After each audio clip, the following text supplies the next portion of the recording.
දෙවියන් වහන්සේ කියනවා කාන්තාරයකදී පාළු භයංකාර වනයේදී උන්වහන්සේට ඔබව හම්බ වෙනවා. ආමේන්.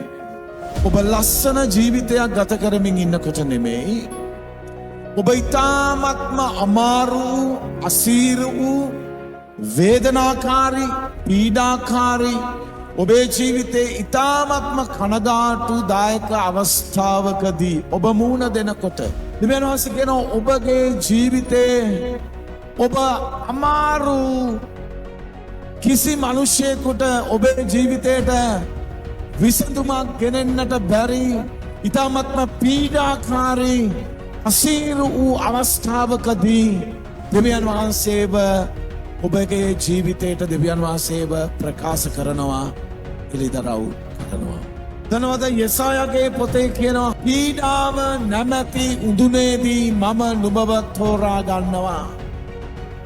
සතුරෙක් නැත්තම් විරුද්ධකාරයෙක් නොමැතිව අපිට දෙවියන් වහන්සේව මුණ ගැසෙන්න නොතිබුණා, විරුද්ධකාරයෙක් නොසිටියා නම්. ඉතින් ඔබේ ජීවිතේ ඔබට විරුද්ධකාරයන් ඒවි, ප්‍රශ්න ඒවි, කරදර ඒවි, යක්ෂයෝ ඔබගේ ජීවිතේට ගොඩක් ප්‍රශ්න ඇති කරයි. නමුත් ඒ සියල්ල දිහා බලන්න එපා. දනවද ඔබේ ජීවිතේට දෙවියන් වහන්සේ එළිදරව් වෙන අවස්ථාව එක තමයි. හලෙලූයා.